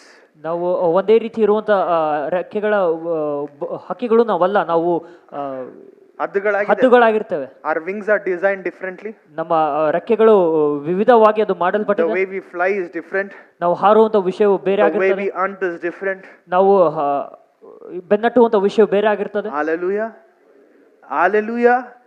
Remember to look into the word of God for everything that you follow in your life. ನೀವು ಹಿಂಬಾಲಿಸುವಂತ ಪ್ರತಿಯೊಂದು ವಿಷಯವು ದೇವರ ವಾಕ್ಯಕ್ಕೆ ಅನುಗುಣವಾಗಿದೆಯೋ ಇಲ್ಲ ಎಂಬುದಾಗಿ ನೀವು ನೋಡಿಕೊಳ್ಳಿ. Just because my parents fast for 40 days during that year doesn't mean that you also should 40 or do that fasting. ನನ್ನ ಪೋಷಕರು 40 ದಿನ ಉಪವಾಸ ಮಾಡ್ತಾರೆ ಎಂಬುದ ಕಾರಣ ನೀನು ಕೂಡ ಮಾಡಬೇಕೆಂಬುದಾಗಲ್ಲ. Hallelujah. Hallelujah. Turn to your neighbor and say, ನಿಮ್ಮ ಬಾಜು ಕುಂತವರು ನೋಡಿ, don't let traditions take your front seat. ಸಂಪ್ರದಾಯವು ನಿಮ್ಮ ಜೀವಿತದಲ್ಲಿ ಒಂದು ಸ್ಥಾನವನ್ನು ತೆಗೆದುಕೊಳ್ಳಬಾರದು ಎಂಬುದಾಗಿ ಹೇಳಿ. The more you follow traditions, ನೀವು ಎಷ್ಟು ಹೆಚ್ಚಾಗಿ ಸಂಪ್ರದಾಯವನ್ನು ಹಿಂಬಾಲಿಸ್ತೀರೋ, the more you limit the impact of the word of God in your life. ದೇವರ ವಾಕ್ಯದ ಕಾರ್ಯವನ್ನು ನೀವು ಅಷ್ಟೇ ನಿಲ್ಲಿಸ್ತಾ ಇದ್ದಾರೆ ಎಂಬುದಾಗಿ. ಆಮೆನ್. ಆಮೆನ್. ಮದುವೆ ಮಾಡ್ಕೊಂಡಂಗಿದ್ರೆ 40 ದಿವಸದಾಗ ಮಾಡ್ಕ, ಏನ್ ಪರವಾಗಿಲ್ಲ. ಆಮೆನ್. ಮಕ್ಕಳು ಮಾಡ್ಬೇಕಂತಂದ್ರೆ ಮಾಡ್ಕೊಂಬಿಡು 40 ದಿವಸದಾಗ. If you want to marry and have children, then you can do that even in those 40 days. Hallelujah. Hallelujah. ಮಕ್ಕಳು ಹುಟ್ರೆ ಮಕ್ಕಳನ್ನ ನೋಡಿ ಸಂತೋಷಿಸು ಆ ಟೈಮ್ನಾಗ. ಅಯ್ಯೋ 40 ದಿವಸದಾಗ ಹುಟ್ಬಿಟ್ಟ, ಲೆಂಟ್ ಡೇಸ್, ಅಯ್ಯೋ ಬಾಧೆ. When a baby is born, look at them and feel happy in those 40 days as well. Amen. Third point. ಮೂರನೇ ವಿಷಯ. Are you ready? ಸಿದ್ಧರಾಗಿರ್ತೀರಾ? Are you learning something? Is the study good? Is the study good? ಧ್ಯಾನವು ಸರಿಯಾಗಿದೆಯಾ? Okay. Obedience, OBEDIENC, is greater than rituals. Everybody say obedience is greater than rituals. ವಿಧೇಯತೆಯು ಸಂಪ್ರದಾಯಕ್ಕಿಂತ ಮೇಲಾಗಿರ್ತದೆ. Amen. Amen. Loudly. Loudly. Everybody type. People watching on obedience is greater than rituals. ಮಾಧ್ಯಮದಲ್ಲಿ ನೋಡುವಂತರು comment ಅನ್ನು ಹಾಕಿರಿ, obedience is greater than rituals. First Samuel chapter 15 verse 22. ಮೊದಲನೇ ಸಮುವೇಲ 15ನೇ ಅಧ್ಯಾಯ 22ನೇ ವಚನ. So the Bible's, Jesus himself told that, God himself had, given this instruction to the people of Israel that you need to offer sacrifices. ದೇವರು ತಾನಾಗಿ ಈ ಒಂದು ಆಜ್ಞೆಯನ್ನು ಹೊರಡಿಸಿದನು, ನೀವು ಯಜ್ಞವನ್ನು ನೀವು ಕಟ್ಟಿ ನೀವು ಸಮರ್ಪಿಸಬೇಕೆಂಬುದಾಗಿ. Amen. So these people followed the tradition more than the heart of God. ಅವರು ಸಂಪ್ರದಾಯವನ್ನು ಹೆಚ್ಚು ಹಿಂಬಾಲಿಸಿದರು, ದೇವರ So ಹೃದಯವನ್ನಲ್ಲ. they decided it in their mind. ಅವರು ನಿರ್ಧರಿಸ್ಬಿಟ್ರು, I can live however I want. ನಾನು ಹೇಗಾದ್ರೂ ಇರ್ಬೋದು, So whatever I want to do, I can do. ನಾನು ಏನ್ ಮಾಡ್ಬೇಕು ಅದು ಮಾಡ್ಬೋದು. So what God wants? ದೇವ್ರಿಗೆ ಏನ್ One ಬೇಕು? sacrifice, no? ಒಂದು ಯಜ್ಞವೇದಿಯಲ್ಲ. Okay, out of the 100 sheep, one sheep I'll give it off to God. 100 ಕುರಿಗಳಲ್ಲಿ ಒಂದು ಕುರಿ ಕೊಟ್ಬಿಡ್ತಾನೆ. I'll offer it as a sacrifice. ಒಂದು ಯಜ್ಞವೇದಿಯನ್ನಾಗಿ ನಾನು ಅದನ್ನ Okay, out of ಸಮರ್ಪಿಸ್ತಾನೆ. 1000 sheep he needs 100 sheep. Okay, 100 sheep I will give it. 1000 ಕುರಿಗಳಲ್ಲಿ 100 ಕುರಿ ಬೇಕಾ, ಆಯ್ತು ಕೊಟ್ಬಿಡ್ತಾನೆ. Sacrifice. Jesus, God loves sacrifice, so I better give the sacrifice. ದೇವರಿಗೆ ತ್ಯಾಗ ಅಂದ್ರೆ ಇಷ್ಟ ಅಲ್ಲ, ಕೊಟ್ಬಿಡ್ತಾನೆ So 100 these ಕುರಿ. people were not changing their hearts, but they were following a tradition. ಈ ಜನರು ತಮ್ಮ ಹೃದಯವನ್ನು ಅವರು ಬದಲಾಯಿಸ್ತಾ ಇಲ್ಲ, ತಮ್ಮ ದೇವರ ಹೃದಯವನ್ನು ಹಿಂಬಾಲಿಸ್ತಾ ಇದ್ದಿಲ್ಲ, ಆದರೆ ಸಂಪ್ರದಾಯವನ್ನು ಹಿಂಬಾಲಿಸ್ತಾ ಇದ್ರು. This man by name King Saul in the Bible ಸೌಲ ಎಂಬ ಒಂದು ಅರಸನ ವಾಕ್ಯದಲ್ಲಿ thought and believed that offering sacrifices would please God. ಅನ್ಕೊಂಡ ದೇವರಿಗೆ ತ್ಯಾಗವನ್ನ ಸಮರ್ಪಿಸುವುದು ದೇವರಿಗೆ ಮೆಚ್ಚಿಸ್ತದೆ ಎಂಬುದಾಗಿ. But he disobeyed God's instructions. ಆದರೆ ದೇವರಿಗೆ ಅವಿಧೇಯನಾದನು. Many people today are living like that. ಅನೇಕರು ಅದೇ ರೀತಿಯಾಗಿ ಜೀವಿತವನ್ನು Just ಜೀವಿಸ್ತಾ ಇದ್ದಾರೆ. because I give tithes, okay, fine, God is pleased by that. ನಾನು ದಶಮ ಭಾಗವನ್ನು ಕೊಡ್ತೇನೆ, ಅದರ ಅರ್ಥ ದೇವರು ಮೆಚ್ಚಿಬಿಡ್ತಾನೆ Just ಎಂಬುದಾಗಿ. because I come and do something for God, God is pleased by ನಾನು that. ಬಂದು ದೇವರಿಗೆ ಏನೋ ಮಾಡ್ತೇನೆ, ದೇವರು Hey, no, ಮೆಚ್ಚಿಬಿಡ್ತಾನೆ God ಎಂಬುದಾಗಿ. is not pleased by what you do. ದೇವರು ನೀನ್ ಏನ್ ಮಾಡ್ತಾನೋ ಅದಕ್ಕೆ ದೇವರು God is ಮೆಚ್ಚಿಸಲ್ಪಡಲಿಲ್ಲ. pleased by what you become. ನೀನ್ ಏನ್ ಆಗ್ತೀಯೋ ಅದರಿಂದ ದೇವರು ಮೆಚ್ಚಿಸಲ್ಪಡ್ತಾನೆ. You didn't hear me. ನಿಮಗೆ ಅರ್ಥ ಆಗ್ಲಿಲ್ಲ. God is not pleased by what you do. ನೀವು ಏನ್ ಮಾಡ್ತಿರೋ ಅದರಿಂದ ದೇವರು ಮೆಚ್ಚಿಸಲ್ಪಡುವುದಿಲ್ಲ. God is pleased by what you become. ನೀವು ಏನ್ ಆಗ್ತಿರೋ ಅದರಿಂದ ದೇವರು ಮೆಚ್ಚಿಸಲ್ಪಡ್ತಾನೆ. Hallelujah. Don't follow traditions. ಸಂಪ್ರದಾಯವನ್ನು Don't ಹಿಂಬಾಲಿಸಬೇಡ್ರಿ. follow rituals. ಸಂಪ್ರದಾಯವನ್ನು ಹಿಂಬಾಲಿಸಬೇಡ್ರಿ. Amen.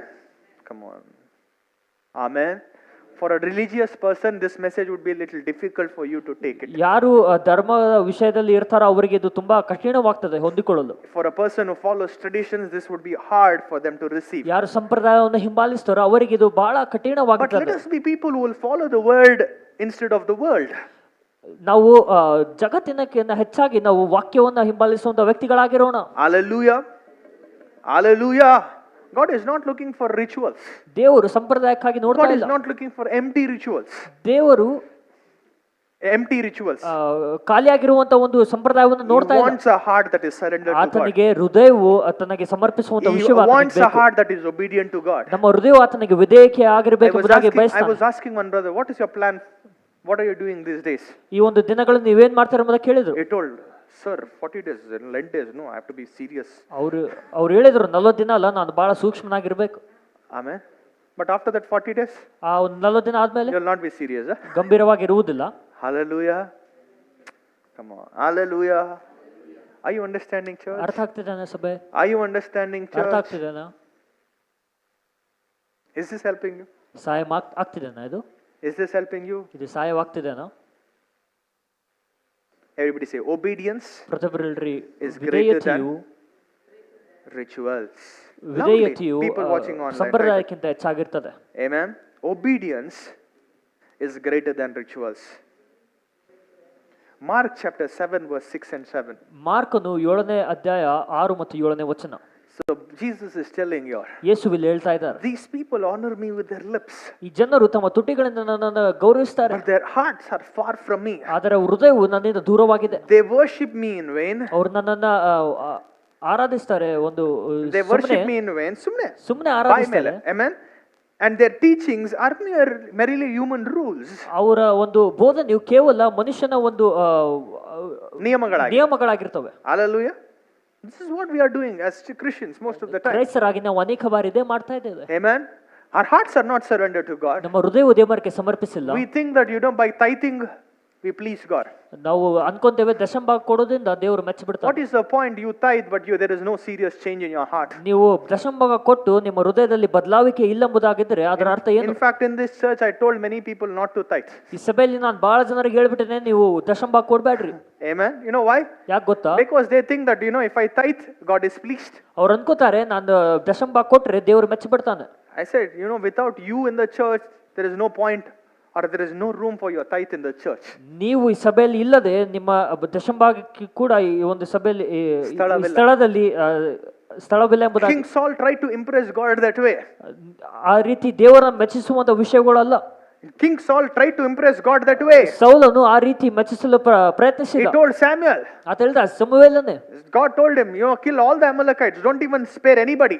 ಎಲ್ಲ ಅಮಲೇಕ್ಯರನ್ನ ನೀನು ಕೊಂದು ಹಾಕು, ಒಬ್ಬರನ್ನು ಕೂಡ ಬಿಡಬೇಡ. But this brother, ಆದ್ರೆ ಈ ಒಂದು he ಮನುಷ್ಯ went and picked nice, animals and he brought it to his land. ಅವರು ಚಲೋ ಒಂದು ಪ್ರಾಣಿಗಳನ್ನ ಹಿಡ್ಕೊಂಡು ಬಂದು ತನ್ನಲ್ಲಿ ಇಟ್ಕೊಂಡ. So and now he's telling Samuel, ಈಗ ಹೇಳ್ತಾನೆ ಸಮುವೇಲನೇ, do you think I bought it for myself? ನಿನಗ ಅನ್ಸುತ್ತಾ ನನಗಾಗಿ ತಂದೆ ಅಂತ? I bought it for your Lord. ನಿನ್ನ ಒಂದು ದೇವರಿಗೆ ಅದು ತಂದೆ ನಾನು, To offer him a sacrifice. ಆತನಿಗೆ ತ್ಯಾಗವನ್ನು What ಸಮರ್ಪಿಸಲಿಕ್ಕೆ. did God tell him in the first place? ದೇವರು ಆತನಿಗೆ ಮೊದಲು ಏನ್ ಹೇಳಿದ್ದ? You kill. Obedience is what God was expecting. ವಿಧೇಯತೆಯು ದೇವರು ಅಪೇಕ್ಷಿಸ್ತಾ ಇದ್ದ. Hallelujah. Somebody say hallelujah. But this brother, ಆದ್ರೆ ಈ ವ್ಯಕ್ತಿ went after the traditions. ಆ ಒಂದು ಸಂಪ್ರದಾಯದ ಹಿಂದೆ ಹೋದ. He went after the rituals. ಆ ಒಂದು ಸಂಪ್ರದಾಯದ ಹಿಂದೆ ಆತನು ಹೋದ. Are you understanding, church? Are you understanding, church? ಅರ್ಥ ಆಗ್ತಿದೆನಾ? See, look at this verse. ಈ ಒಂದು These ವಚನವನ್ನು people ನೋಡಿ. honor me with their lips, but their hearts are far from me. ಈ ಜನರು ತುಟಿಗಳಿಂದ ನನ್ನನ್ನು ಗೌರವಿಸ್ತಾರೆ, ಅದರ ಹೃದಯವು Tell me, ನನ್ನಿಂದ how ದೂರವಿದೆ. many of us are there at the moment now? ಈ ಒಂದು ವಿಷಯದಲ್ಲಿ ನಾವು ಎಷ್ಟು ಜನರಿದ್ದಾರೆ ಎಂಬುದಾಗಿ Sometimes we could ವಿಚಾರಿಸಿ. be in the middle of a church service, ನಾವು ಸಭೆಯ ನಡುವೆ ನಾವು ಇರಬಹುದು, lifting our hands and singing the song, ನಮ್ಮ ಕೈಗಳನ್ನು ಮೇಲೆ ಕೆತ್ತ ಆರಾಧಿಸುವುದು, but our hearts would be very far from the Lord. ಆದರೆ ನಮ್ಮ ಹೃದಯವು ದೇವರಿಂದ ಬಹಳ ದೂರವಾಗಿರ್ತವೆ. Hallelujah. I think this is a time to really reconsider our ways, our thoughts and our actions. ನನಗನ್ಸುತ್ತೆ ಈ ಒಂದು ಸಮಯವನ್ನು ನಾವು ತೆಗೆದುಕೊಂಡು ನಮ್ಮ ವಿಚಾರಗಳನ್ನ, ನಮ್ಮ ಆಲೋಚನೆಗಳನ್ನ ನಾವು ನೋಡ್ಕೊಳ್ಬೇಕು. Amen. Maybe those 40 days of Lent, we fast, we only do it as a ritual, but our hearts are never really connected to God. ಏನೋ ನಾವು ಶ್ರಮ ಧ್ಯಾನವನ್ನ 40 ದಿನ ಉಪವಾಸ ನಾವೇನೋ ಮಾಡಿ ಅದರ ನಂತರ ನಾವು ಬಿಡುವಂತ ವ್ಯಕ್ತಿಗಳಾಗಿರ್ಬೋದು, ಆದರೆ ನಮ್ಮ ಹೃದಯವು ಬದಲಾಗುವುದಿಲ್ಲ ಅದರಲ್ಲಿ. Hallelujah. Hallelujah. Fourth point. ನಾಲ್ಕನೇ ವಿಷಯ, Fasting, ಉಪವಾಸ should lead us to transformation. ನಮ್ಮನ್ನ ರೂಪಾಂತರದಲ್ಲಿ ನಡೆಸಬೇಕು.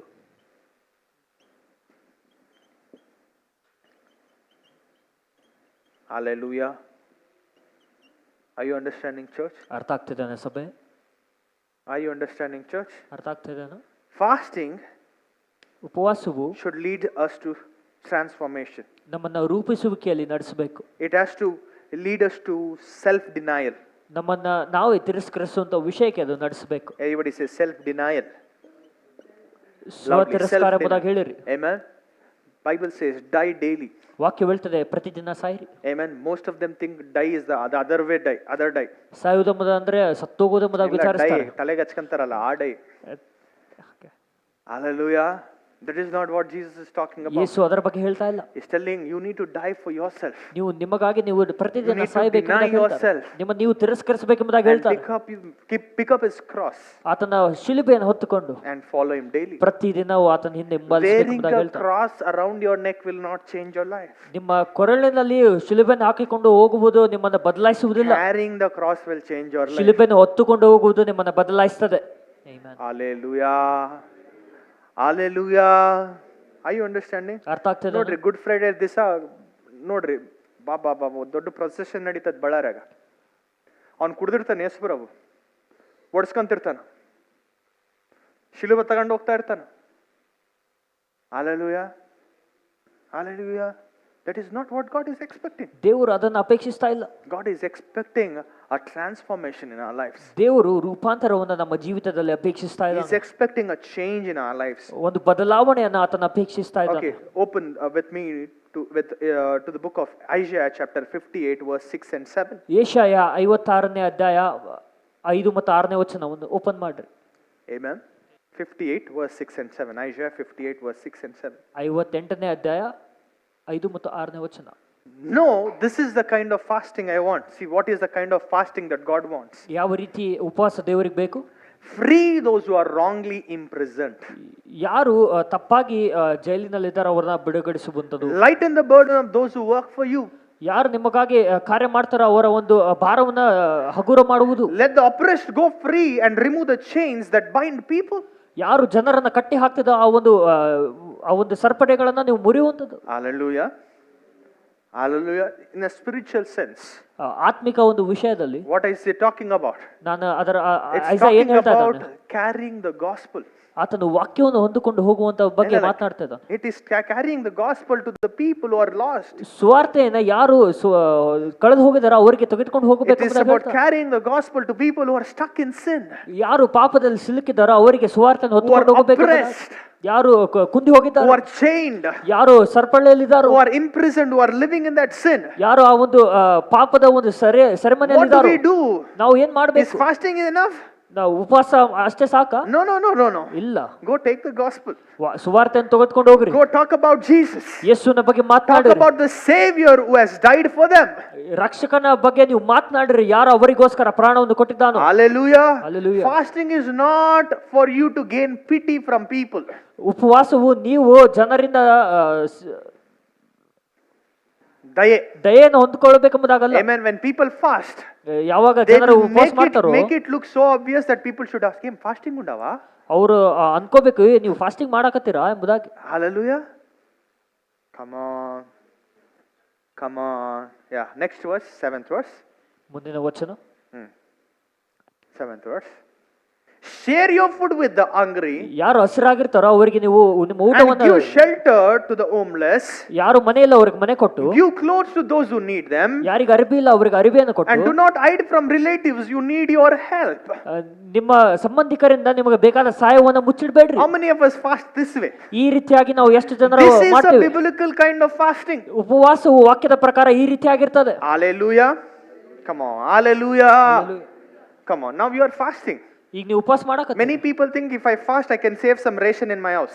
ನಾನು ಉಪವಾಸ ಮಾಡಿದ್ರೆ ನಮ್ಮ ಮನೆಯಲ್ಲಿ ರೇಷನ್ ನಾನು ಉಳಿಸ್ಕೊಳ್ಬೇಕೆಂಬುದಾಗಿ ವಿಚಾರಿಸ್ತಾರೆ. No. ಅದರ ಅರ್ಥ ಅಲ್ಲ You ಅದು. don't fast to save some groceries in your house. ನೀವು ನಿಮ್ಮ ಮನೆಯಲ್ಲಿ ಉಪವಾಸ ಮಾಡೋದ್ರಿಂದ ನೀವು ಸಾಮಗ್ರಿಗಳನ್ನ You fast so that you can give away those groceries to people who are hungry. ನೀವು ಉಪವಾಸ ಮಾಡ್ತೀರಿ ಯಾಕಂದ್ರೆ ಆ ಒಂದು ವಿಷಯಗಳ ಆ ಒಂದು ವಸ್ತುಗಳನ್ನ ನೀವು ಇತರರಿಗೆ Nobody ಹಂಚಬೇಕೆಂಬುದಾಗಿ. is getting. ನಿಮಗೆ ಅರ್ಥ This is a ಆಗ್ತಿಲ್ಲ. biblical kind of fasting. ಈ ರೀತಿಯಾಗಿರ್ತದೆ ಇದು ವಾಕ್ಯದ ಪ್ರಕಾರ Oh, okay. ಉಪವಾಸ. If I fast, I will save some money in my pocket. ಉಪವಾಸ ಮಾಡಿದ್ರೆ ನಾ ರೊಕ್ಕ ಉಳಿಸ್ಕೊಳ್ತೇನೆ. No. ಅಲ್ಲ, ಅದರ ಅರ್ಥ ಅಲ್ಲ ಅದು. You fast so that you can give. ನೀವು ಉಪವಾಸ ಮಾಡೋದಕ್ಕೆ ಯಾಕಂದ್ರೆ ನೀವು ಕೊಡಬೇಕು. Our Muslim brothers know this really well.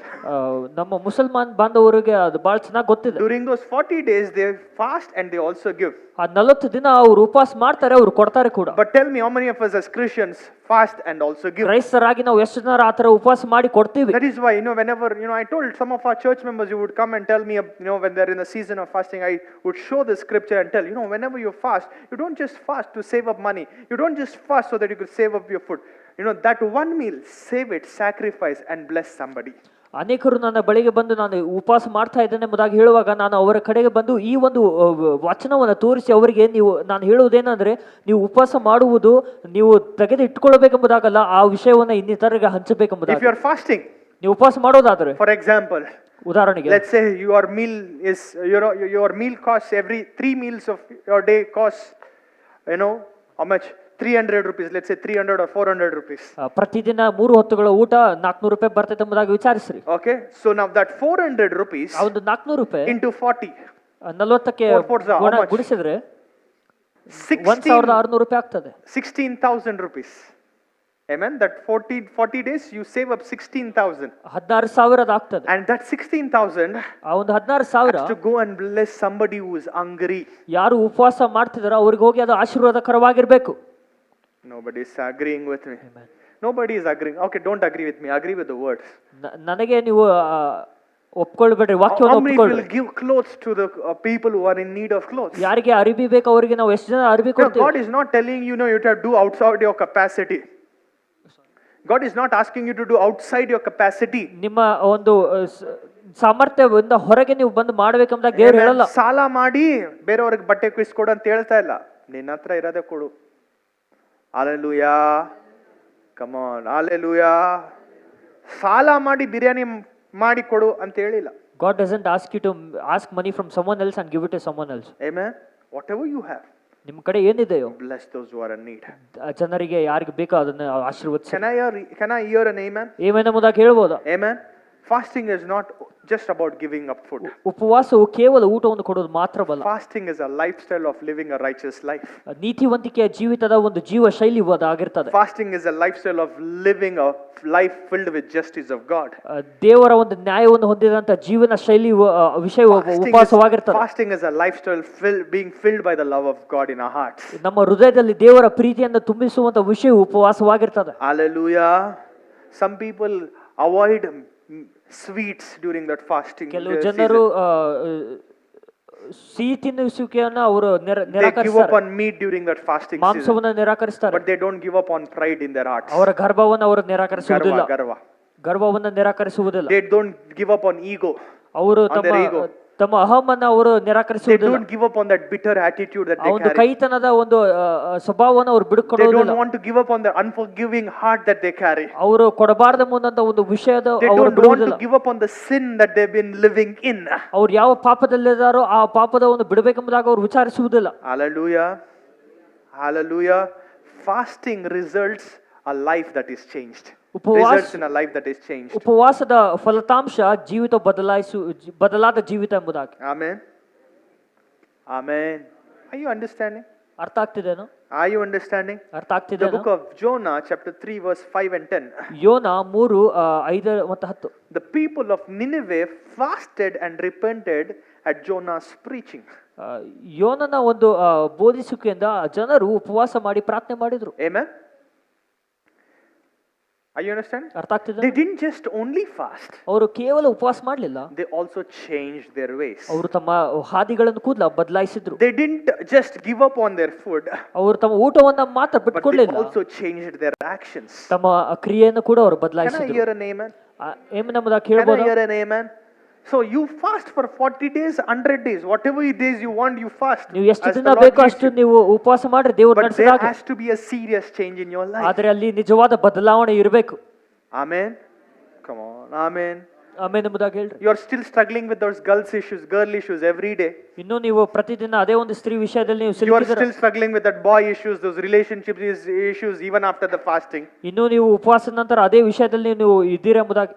That means ಅದರ ಅರ್ಥ that you are not fasting with a purpose, with the right ನೀವು intention. ಉದ್ದೇಶದಿಂದ ಉಪವಾಸ ಮಾಡ್ತಾ ಇಲ್ಲ. Amen. Amen. So now the conclusion of the message. ಈ ಒಂದು ವಾಕ್ಯದ ಸಾರಾಂಶ. So what is the requirement ನಮಗೆ ಬೇಕಾಗಿರೋ ವಿಷಯವೇನು? that God requires from us? ದೇವರಿಗೆ ಏನ್ ಬೇಕು? Everybody say Lent is not the requirement. ಶ್ರಮ ಧ್ಯಾನವು ಅದು ಬೇಕಾಗಿಲ್ಲ. It's a devoted heart that God requires. ದೇವರಿಗೆ ಹೃದಯವು ಬೇಕಾಗಿರ್ತದೆ. Hallelujah. Come on. Lent is not what God requires. ಶ್ರಮ ಧ್ಯಾನವು ದೇವರಿಗೆ ಬೇಕಾಗಿಲ್ಲ. God requires a devoted heart. ದೇವರಿಗೆ ಭಕ್ತಿ ಪೂರ್ವಕವಾದ ಹೃದಯವು ಬೇಕಾಗಿರ್ತದೆ. Amen. Lent is not a biblical command for us. ಅದು ವಾಕ್ಯದ ಒಂದು ಆಜ್ಞೆ ಆಗಿರುವುದಿಲ್ಲ. It's just a human tradition. ಅದು ಮನುಷ್ಯನ ಸಂಪ್ರದಾಯವಾಗಿದೆ. You want to follow it? ನೀವು ಅದನ್ನು ಹಿಂಬಾಲಿಸಬೇಕಾ? With what kind of an intention or a purpose are you following that? ಯಾವ ಒಂದು ವಿಚಾರವನ್ನು ಉದ್ದೇಶವನ್ನು ಇಟ್ಟು ನೀವು ಹಿಂಬಾಲಿಸಿದರೆ ಅದು ನೀವು ವಿಚಾರಿಸ್ರಿ. Hallelujah. Hallelujah. Hallelujah. Are you understanding, church? ಅರ್ಥ ಆಗ್ತದೆ Lent ಅನ್ಸುತ್ತೆ. is not a biblical command. ಶ್ರಮ ಧ್ಯಾನವು ವಾಕ್ಯದ ಒಂದು ಆಜ್ಞೆ ಅಲ್ಲ, It's your personal choice. ಅದು ನಿಮ್ಮ ವೈಯಕ್ತಿಕ ನಿರ್ಧಾರವಾಗಿರ್ತದೆ. Amen. God is looking for devotion than tradition. ದೇವರು ಸಂಪ್ರದಾಯಕ್ಕಿಂತ ಹೆಚ್ಚಾಗಿ ಭಕ್ತಿಯನ್ನು ನೋಡ್ತಾ ಇದ್ದಾನೆ. Amen.